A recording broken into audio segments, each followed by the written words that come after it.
Have you ever sat and stared up at the stars and wondered, where did we come from? Let's take a journey like no other, not to a place, but to a time. Join us as we delve deep into the human past and explore our shared human origins. Welcome to the world of paleoanthropology. Hello, everybody. Welcome again to the world of paleoanthropology with me, Seth, your host. And today we are doing another episode of our continuing series, The Story of Us, where we interview amazing and interesting people all across the field. And today we have, you guessed it, another special guest, and I'll hand it over to them to introduce themselves. Well, hi, thank you for having me. I hope by the end of the interview, you're still convinced that I should be on that amazing and interesting people list. I'm Briana Pobiner, and I work at the Smithsonian's National Museum of Natural History in the Human Origins Program, and I'm a paleoanthropologist and science educator. So, first of all, anyone, does that sound familiar? It kind of sounds like what I want to be doing, and I hope to be doing in a few years. So I'm definitely very excited for this interview. So we're going to touch on some key points here just to get a little bit of an understanding. So you've kind of said who you are. Now, you mentioned your position, but what does that mean? What do you do in this role that you have? Yeah, so it's interesting. It's a pretty unique role within the museum and really across the Smithsonian, I think. So part of my role is to do paleoanthropology research, and I particularly study the evolution of human diets. I'm very interested in early meat eating and how that shaped our evolutionary history. But a lot of my job is to be in charge of all the public engagement efforts of the Human Origins Program. So we have a permanent exhibit on human evolution that I was on the core team to help develop that opened in 2010. So part of my efforts include training and helping to do professional development for volunteers, not only for our exhibit, but also for other volunteers across the museum. I facilitate public programs, all online for now, still during COVID, but hopefully we'll be in the fall sometime transitioning back to doing some public programs on site. And I also do a lot of digital outreach. So I manage some social media accounts for the Human Origins Program, and I help keep our website content up to date.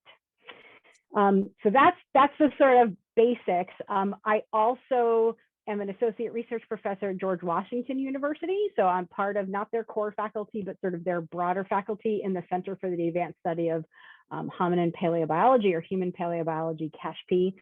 So I teach undergrad and graduate classes. And I co-mentored my first master's student there this year, which was really fun. And I also, about a decade ago, maybe a little more now, started a research program in science education. So I now, in addition to my paleoanthropology research, I study the teaching and learning of evolution in high school classrooms in the US. Wow. Now, one would ask how you find the time to handle all of that. That sounds like a busy schedule. It is. I look really hard under the blankets to find the time. No, I do. I ask myself this a lot. I think as I can't remember who said it once, but like I ruthlessly prioritize.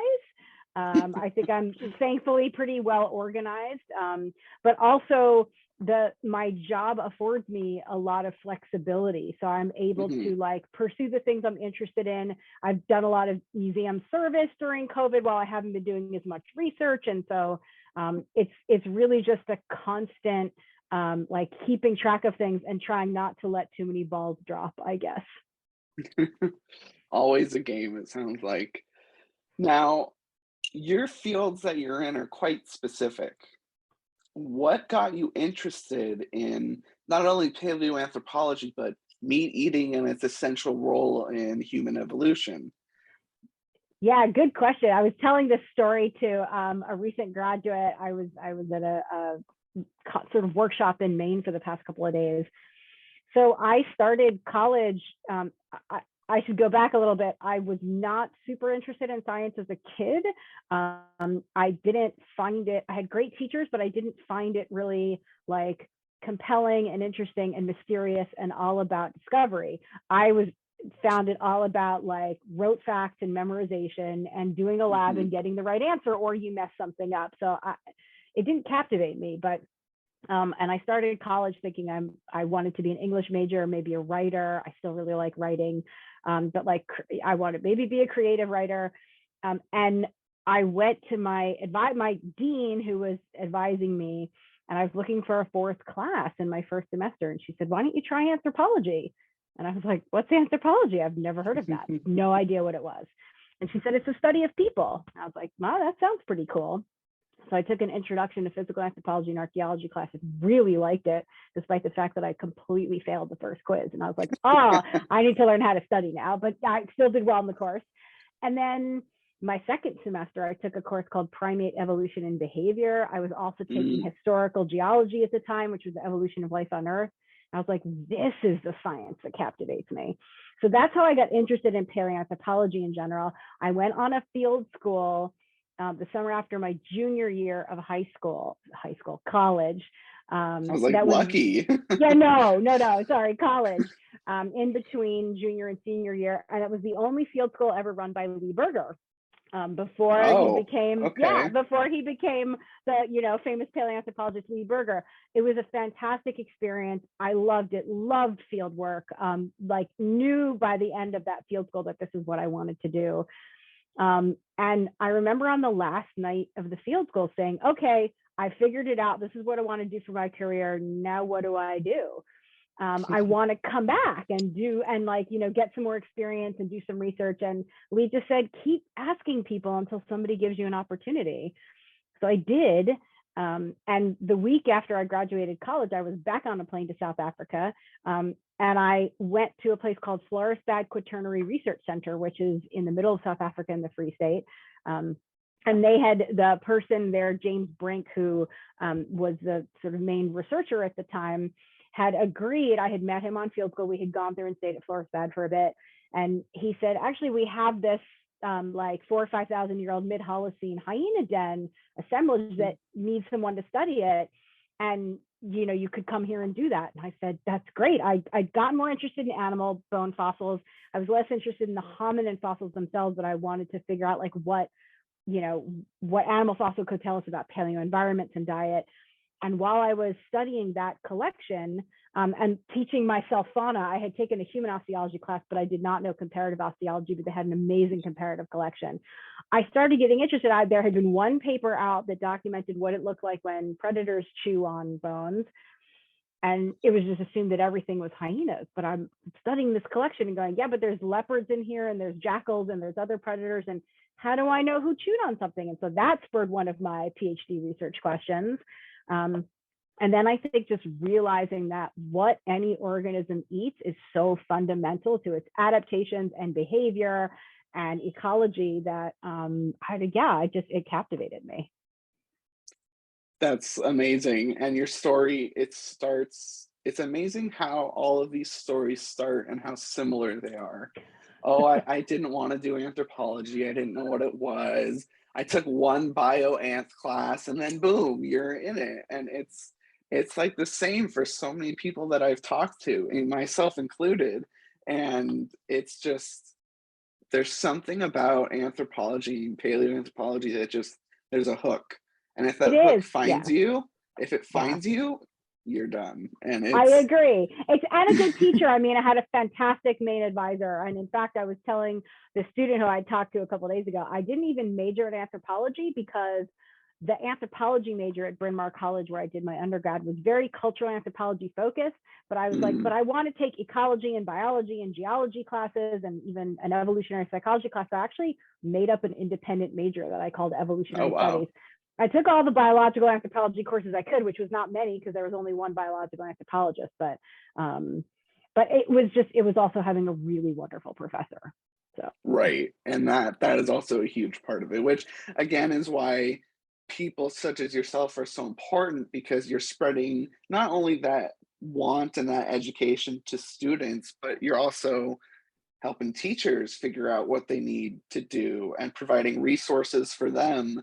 And I've noticed that one of the things that you've done in the past and probably are still doing is helping provide actual resources such as 3D prints, files, other things to upper level or biological classes that would benefit from them that would otherwise not have them. And I think that's something that's so key, because when you're talking about these things, right now I'm in an anatomy class.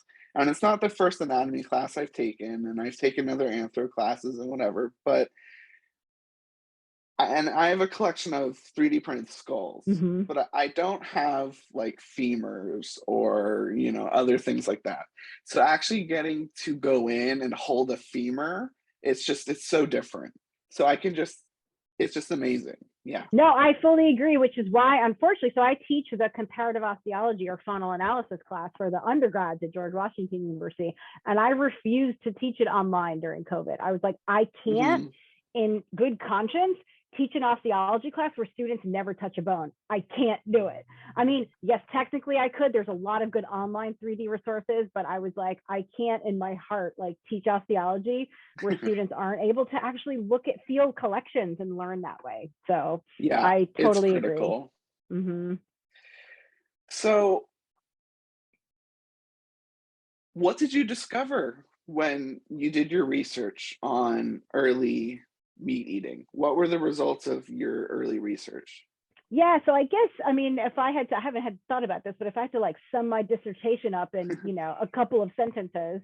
So I studied fossils from Kubifora in northern Kenya and Olduvai Gorge in Tanzania, where I did field work in both places. And I was looking for evidence of butchery as well as, you know, carnivore bone modification. And mostly what I found is that in some instances, hominins had potentially early access to carcasses. They were butchering the meatier parts of animals.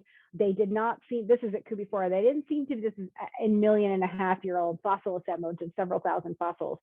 They didn't seem to be particularly picky about what parts of the animals they were butchering. So they were like, we want to eat meat and marrow from everything. Olduvai was a little bit of a different story. Didn't seem to be such a nice place to hang around and butcher things as a hominin at that point. So predators had a little bit more first access there. So by comparing to assemblages, I could say like I wouldn't expect a single sort of strategy or behavioral pattern that early. It would have been very you know, context dependent in a place where maybe, you know, there were fewer predators or there were other amenities or there were other resources. Like, and I also think that there would have been, it would have been like just very locally spatially dependent also. So that was one part of my dissertation. What were hominins doing in these places, and what were they eating, and were they getting early access to fossils? The answer is sometimes early access to carcasses.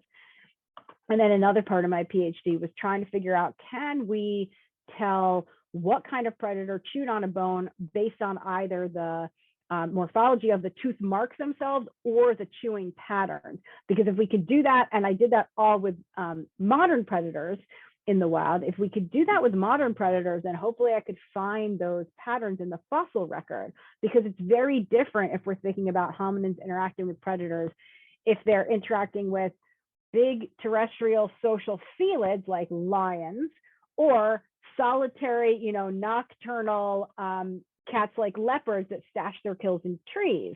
Very different opportunities for interaction and scavenging. So the basic answer to that is that I think we can tell most of the time based on damage patterns. I don't, you know, I don't have a huge sample, but I feel like I've characterized like lion feeding damage pretty well based on the sample that I have.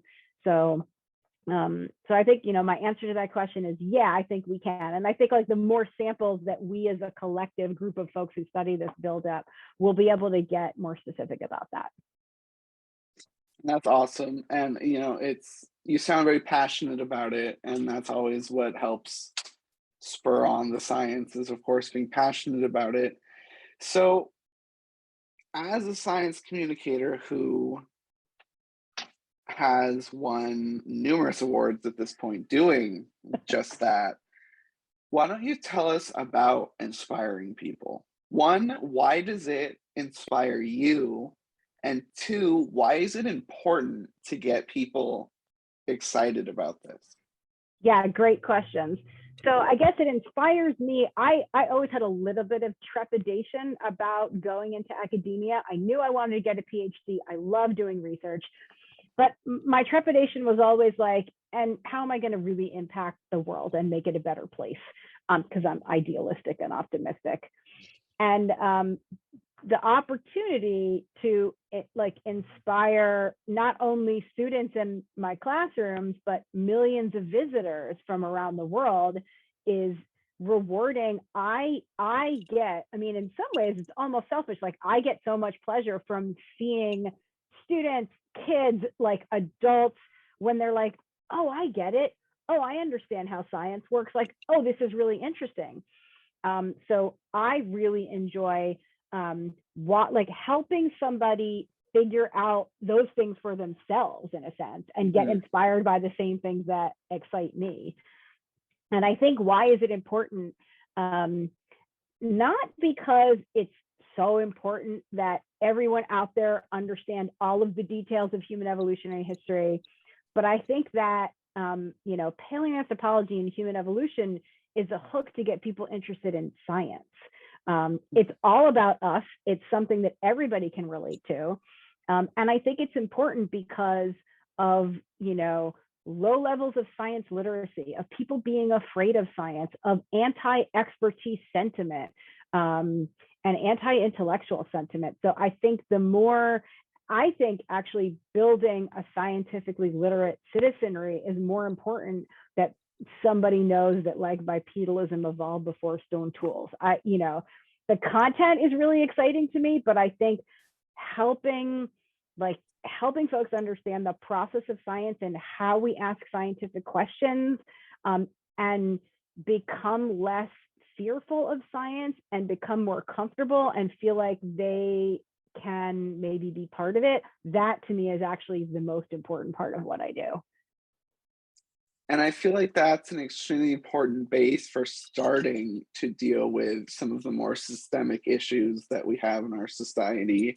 Because if we all understood, for example, that we all come from the same place, maybe racism wouldn't be such a big issue as it is today. And unfortunately, because of those sentiments you were discussing, it is, and we have these issues. But by providing education, not only, and not by forcing it down people's throats, but by providing the opportunity for people to tap into it themselves, that's, I think, what is really important about what you're doing. And it's really by just doing just a little research into your career, it's very clear you've been on a very strong path of doing that. And I think it, again, I said it a few times, I just think it's remarkable how much you've done. And just, you've been at the Natural History Museum since 2006, right? 2005, I started my 2005. predoctoral fellowship. 2008 in my like permanent position. Yeah. Okay, so you haven't been there that long. I mean, it's a little longer now, but not, you know, that long. But the work that you've done since you've been there, I think, is just amazing. Not Thank let you. alone the whole hall of human origins on its own, which, oh, when it must not have been completed, but I was in DC when I was younger, and I don't think it was there yet, but it must have been right around the time that it was being built, though. And I'll go back there someday for sure, because I really want to see what you've done here. Well, please But let me know. I'd be happy to give you a tour. I enjoy doing stuff like that. well, I definitely will let you know next time I am planning to come to DC. But yes, I did go to the Smithsonian when I was there, and just museums are just such an amazing place, I think. You know, people describe religious people describe, you know, entering places of holiness and sacredness, and they get this feeling of just at peace, and they can feel it. I get that in a museum. I go into a museum and it's just, I feel safe. There's education everywhere. Everyone there is, you know, they're trying to figure things out. Everyone's on the same page. How has living basically with how much you work in a museum done to you? How has, so wait, say that again. Ask that question again so So I make sure I'm you answering it spend right. you spend so much time working at the museum. How has quote living there like Oh, affected you? yeah, it's a good question. I mean, I was, after having gone through the process of being on the core team to develop an exhibit from like beginning to end, I don't ever look at museum exhibits in the same way anymore. I'm not an exhibit expert for sure, but in a good way. Like I'm always looking around of like, oh, they use this technique to do this and this and that, and so I still love enjoying exhibit content, but like I now look for like exhibit like science communication techniques. It's really funny. But I think it's given me a huge appreciation for, like you were saying, museums are places of free choice education, and Mhm. it's great to like present visitors with opportunities to like enter the content in a variety of different ways. And also, most people come here in groups, like they're involved in social learning, maybe with their families, and they can make memories that can be really Right. impactful.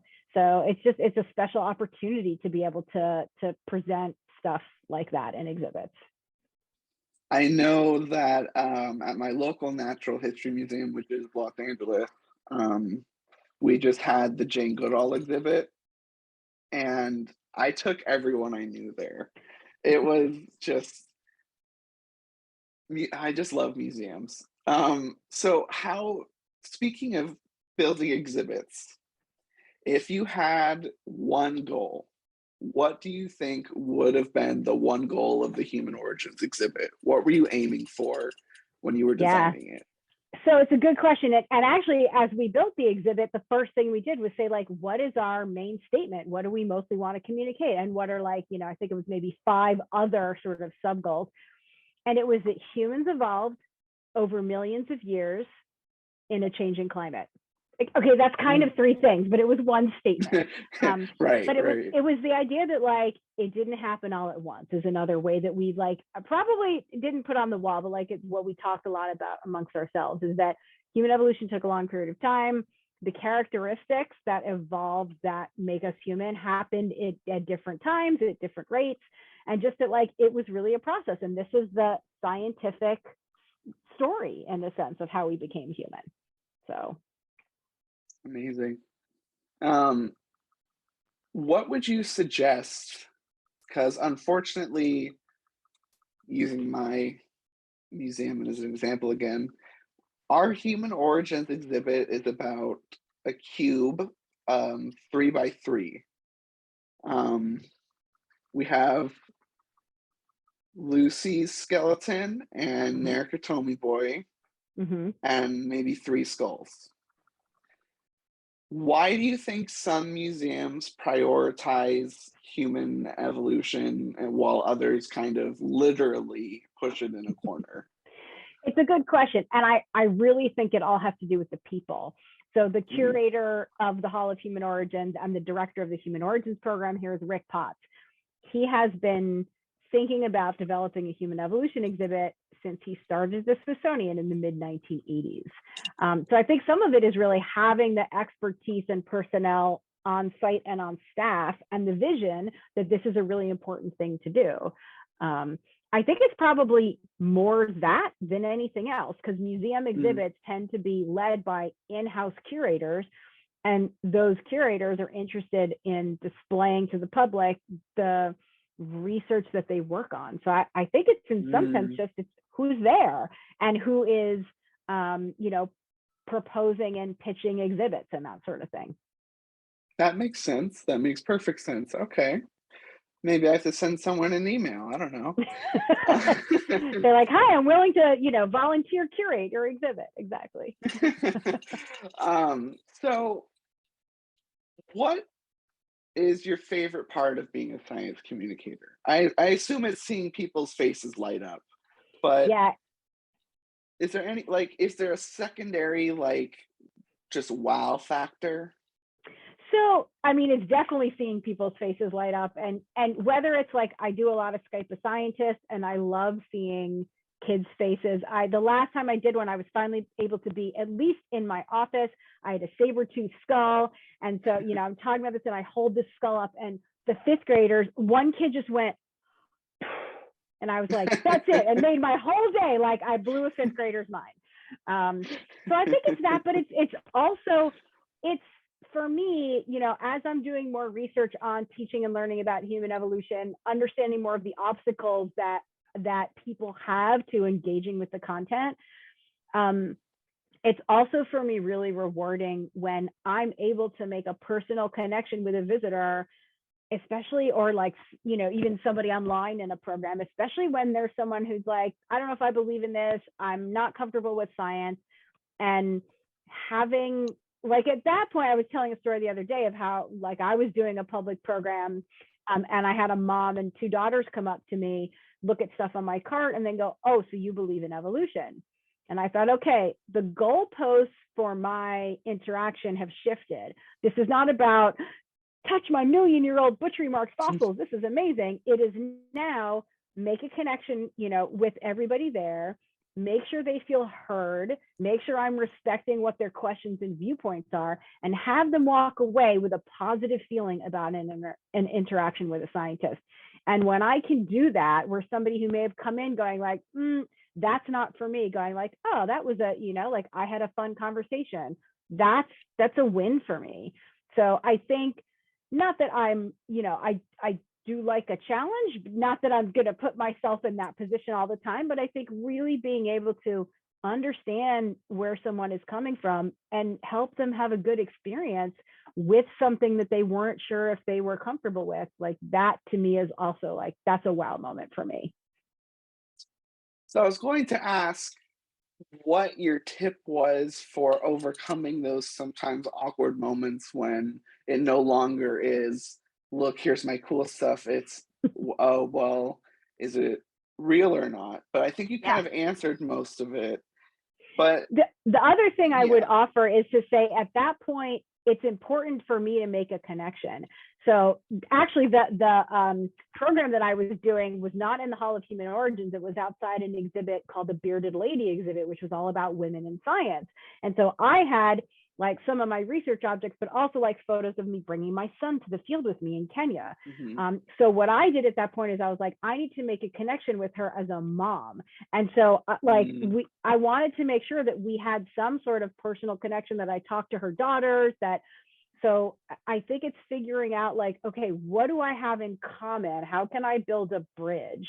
And it may have nothing to do with the content. Maybe it's like, oh, we're both from the Northeast. You know, we're both like really like, I don't know, maybe we're both tennis players, but like something that it makes me more human as a scientist. So I think finding those connections and moments are a good way to kind of get over that awkwardness. Which is very key and good advice, I think, because a lot of people fall in the trap of getting angry or thinking they need to prove themselves right when they're talking to someone. And that just makes the other person angry and walk away probably not wanting to learn anything about it. I mean, it's not like at that point you're not there to convince somebody, because how good does it feel when someone's trying to convince you of something? On the other hand, if someone's like, oh, tell me what troubles you about that, like, I want to understand your point of view, that opens a door instead of closes one. Exactly. So I ask this of everyone who comes on my show. What is your favorite hominin? Homo erectus, hands down. And that's the fastest answer we've ever gotten. That's really funny.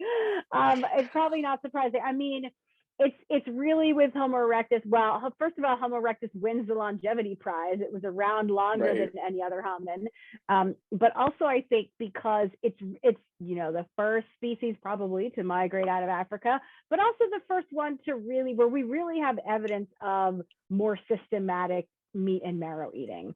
So from a dietary perspective, like, there was a big shift with Homo erectus. Also, I really like the bronze sculpture that we have in the Hall of Human Origins, because it's a female Homo erectus holding a carcass, carrying a carcass. So, that sounds awesome. So we have 5 beautiful bronze sculptures. They were all made by John Gurchie, who's a phenomenal paleo artist, and all of his sculptures ask a question. And the question that she's asking is, did she hunt this antelope or bobbit on her back, or did she scavenge it? And so I love that sculpture. I don't have because when I first started my video series here, it actually started as just a written interview. Like I'd send 10 questions, they'd send 10 replies. And I did one with John. And nice. So I have talked to him about his work, and I've seen it, and it's great for sure. So those must look great. So let's see.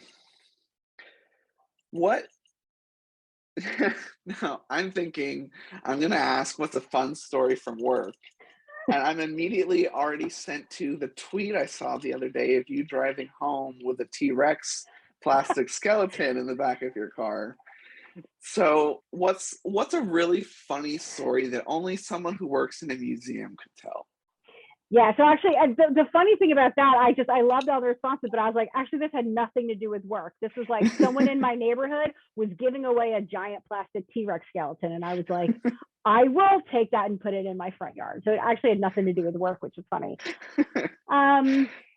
Let's see, I joke a lot with my colleagues about the like only when you work in a museum moment. I think a lot of them have to do with like you're having a meeting and someone's like, oh yeah, and then we had to deal with like the frozen hedgehogs in the freezer, or we have to do this, or like we weren't sure what visitors would think about the like brains in that activity. So I mean, I'm sort of making all of those up, but I mean, really my most fun moments are doing field work, because I absolutely love doing that, and most of the best stories probably revolve around some spectacular breakdown that my 4-wheel drive vehicle went through. Of like, the car stopped when an elephant was charging me, or I was driving out to a field site with my vehicle, and like we went over a bump and the rear half shaft broke, and all of the grease started to pour out, and how are we going to get anywhere? And actually the best part of that story is that my front brake line also broke. I pride myself on being a good field driver, because I really do love driving in the field, but my brakes went out, had no brakes, but I wasn't driving in town. I did it was fine, and I can downshift and it's not a problem. But I was like, how far can I get with the 6 people in my car before they figure that out? So we went 20 kilometers, and it wasn't until, because I was just downshift, we were off road. I mean, we were going slow enough, and we got to the top of a hill where there was a little guard booth, and there was this little paved area. So we got to the top of the hill, and the car just started going backwards, because I could and everyone's like, what's wrong? And I'm laughing, and I was like, you guys, we haven't had brakes for an hour, but I win because nobody knew till now. So now that's hysterical, and maybe you can answer a different question I had that's completely unrelated except to the driving in the field. I always see, and maybe it's because I watch older documentaries, but do field vehicles break down so much because obviously the terrain is very rigorous, but is it that newer vehicles aren't in the field, or do they just get destroyed? What's the deal? I think it's all of the above. I mean, I bought my field vehicle that I don't own anymore, but I bought it in Kenya from a safari company. It already had 300,000 kilometers on it. I'm sure the engine was rebuilt once. And so everything in that vehicle was not an original part except the body. And some of that was all welded on. So, I think it's most of the time they're older vehicles. They really take a beating from the things that we make them do. And then I think sometimes also when you're in the field and you have a breakdown, you're like, I can't fix this properly, so I'm just going to duct tape and pray. Yeah. And so a lot of times it's not always having the opportunity to really fix vehicles properly. So That makes sense. That makes perfect sense. That was a question I've wondered for a while, actually. I don't know why I've never asked anyone. So you mentioned a few sites that you've done work at. What is your favorite field site in Africa? And actually, no, Oh, I'm going to expand that because I know you've been to other countries, or obviously continents. You've hmm. been to other places in the world. What is your favorite field location? So I'm going to cheat a little bit because it's I've done a lot of work at Kubifora, at Olduvai, and at Illustrious in southern Kenya, which is a Smithsonian research site I've been more recently involved in. But my favorite field site is Olpejeta Conservancy, which doesn't have fossils, but it's a place where I did a lot of my dissertation research studying modern predator chewing patterns. And also I have a long-term project there. This is a wildlife conservancy in central Kenya. I have a long-term project there studying the relationship between the modern bone community of animals that have died with the living community. And so my field work there is not digging stuff up, but it's going out and walking transects to look for modern bones. And so it's beautiful. The wildlife is amazing. The people are wonderful. And I get to, like, with at least one armed guard to keep us safe, like I get to go out and walk around and look for bones and see wild animals. Like I can't think of anything better. I do love excavating, but Yeah, Olpejeta is a really special place. that's awesome. It sounds very special to you. I'm It glad you is. have this special place. It sounds quite nice. So we talked about your favorite hominin. What's your favorite fossil, though? Is it part of a Homo erectus or? It's a good question. So I will answer that question in two ways. Asking about my favorite hominin fossil, I think would Okay, probably be the Turkana boy, because he's a Homo erectus. Also, it's pretty cool to have a juvenile skeleton right. in the fossil record, but also because I got to actually see the original fossil. So I did a Awesome. project several years ago where I was looking at the postcrania of hominins in Turkana on both the east and the west side. I was interested in figuring out, like, were carnivore, my hypothesis for this project is that maybe once Homo erectus evolved, you're going to get a different relationship with predators, that they would potentially be more, not more dominant, but that they would be less likely to be preyed on. So I would see less tooth marks. So I did a study where I looked at all this postcrania in the vault in the National Museums of Kenya, and like there's nothing like getting to actually study a famous fossil. It was like you said, it was a holy experience when you're like, Right. So that's my favorite hominin fossil. Okay. But I think my favorite fossil overall is I always feel bad. I don't remember exactly what fossil it is, but I still remember the first time when I was excavating at Kubifora, and we were excavating a site where, at least on the surface, we had been finding butchery mark bones. And I still remember excavating and like finding a butchery mark fossil. It was, a fragment of a who knows what, but I was like, it's fossilized behavior in my hand. I'm the Yeah. first person to Yeah. see this in 1.5 million years, and probably Homo erectus was butchered this, and like it was just like it's a phenomenon every time. I mean, I was saying to someone the other day, even when I like open a bag, because I do a lot more these days, I'm going back to museum collections and looking for butchery mark bones. I can open a bag of a fossil that someone found in 20, 30 years ago and find butchery marks, and it's still exciting to me. Yes, it's really fun to be out in the field and find these things yourself, but it's still a process of discovery because I'm finding something new, even if it's in a museum collection.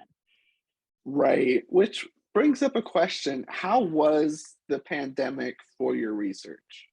It was not good. I couldn't go anywhere. Most of my research questions are, I don't really have research questions that I answer with collections that are here at the Natural History Museum. I do have some collections here from my carnivore chewing studies, but not being able to make progress on numerous research projects was really tough. It did, give space to work on other projects, more data analysis projects and things like that. So I was still able to continue to do research, but it definitely was difficult, and it felt like, it interrupted. And actually this summer I'm doing a ton of travel because it's like, oh, I can travel again. So I'm going to all these places to pick back up on everything. I know a lot of professors that are doing that this summer. Yeah. Um, yeah, it's definitely a theme, but it's a good one. You know, Yeah. it's everyone wants to get out. And I think even on my Facebook page or something, I said something like, you know, it's been quiet lately, but that's because all the scientists have been stuck in their labs. Now that it's open, we're going to be getting more news and more exciting things are going to be coming out. And I think So a stay lot of my, tuned. Yeah. exactly. And a lot of colleagues I know are in the field now. They're headed to the field. They're in the, like, back in Kenya in the museum and other places. So I think you're exactly right. I think people are like, oh, I can go continue to collect my data now. So Yeah, which is a great thing, of course, for everyone. But I do think for some people, having the time to, if they had them, go over the collections that they already had was a pretty absolutely. good opportunity. No, definitely. And I think for people who are like, I have all this data, I haven't had a chance to write up.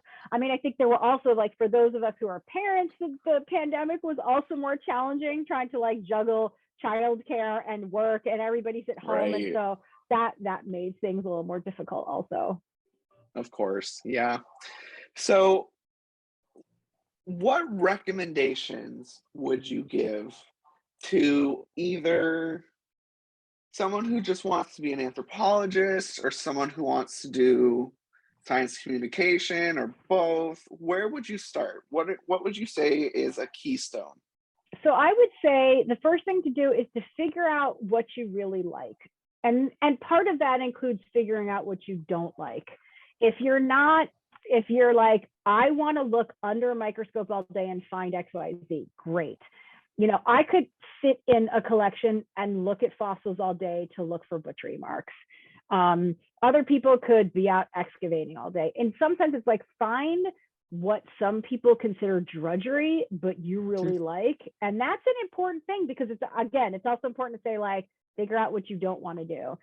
So I think it's find what you like, find what you're good at and where your talents lie. Like, maybe you're a stellar writer. Maybe you're much better, if you want to be a science communicator. Maybe you're a great writer. Like, maybe you're a great illustrator. Maybe you're really good with, making videos. But, like, find your medium, or your, like, the, sort of the thing that you really like to do, and kind of see if you can put those things together. And I can't agree more. And I think the biggest thing really is passion, having passion. Um, I don't think you can inspire other people unless you are yourself inspired. And every paleoanthropologist I've had the pleasure of meeting just has this twinkle in their eye that is just different, I want to say, than any other field of science I've had people work in. They're just, we're a special bunch. And I think if you, I think if you find that you're interested in it, you're gonna really just skyrocket. Do Yeah, you and I have think, anything? Yeah, I'm I sorry, was go gonna say, ahead. and don't be afraid to try new things, and don't be afraid to decide you don't like something. Not every paleoanthropologist has to go out and do field work. Like, I think also, like, don't fall into the, like, common tropes about what paleoanthropology is. There's so many ways to Mhm. contribute to the discipline. So Which, how do you think the field is changing since you've gotten into it? yeah, it's a good question. So what I see is much more teamwork and collaboration. Mhm. And I think the new questions and new techniques allow people to work together more in a complementary way. I see the field as less driven and dominated by, like, a few big personalities. There's always going to be some of that, but I just Mhm. see, like, my generation and, younger scholars are just much more collaborative. And I see teams being led by, like, multiple people, so that bring Right. different things to the table. So that I think is a really good trend. Even in just the 10 years that I've been involved in paleoanthropology, which I took that bio class as Homo naledi was being announced. Oh, that And has been so fun. the two together was literally, that's what hooked me. That was like, this That's is it. awesome. Like, and Homo naledi is my favorite hominin. Like Oh, nice. anything naledi related, I'm just hooked to immediately. But so that happened the semester I was taking bioanth and lab, and it was just, I don't remember where I was going with this, but it's just, yeah, once you find that passion or that interest and you just go for it, Yeah, and it's like you said, don't be afraid to try it. If it doesn't work out, it doesn't work out. But exactly. Yeah. a lot of people that I found that who maybe don't even major in it are still very interested in Yes, anthropology. absolutely. Hmm. It's a pretty I captivating haven't, field. yeah, I haven't found one person who doesn't want to hear me talk, honestly, That's about good. anthropology. Yeah. But it's just, yeah, I love it. I love spreading anything I can about it, and talking to you, who I feel is a fellow like soul in that way, has Definitely. just been absolutely excellent. And is there anything else you wanted to close with before we end here? I can't think of anything else. No, but thank you for the opportunity. Of course. Well, I just wanted to thank you so much again, Dr. Briana Pobiner, for being on the show. You've been an excellent guest, and Thank I you. definitely will add you to that list of amazing people that I Oh, mentioned thank you. at the beginning. And it's just been an absolute pleasure. So I am going to sign off.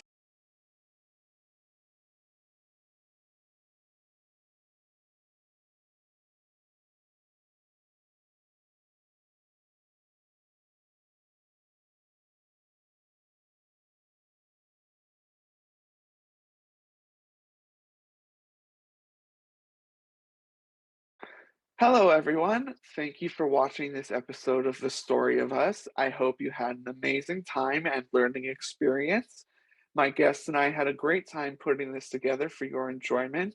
I hope that you learned something and that there's always more to learn. If you would like to watch our previous episodes, please view them on my YouTube channel or my website, which is listed in the description below. And please subscribe and like to not miss future episodes. Thank you all so much, and have a great rest of your day.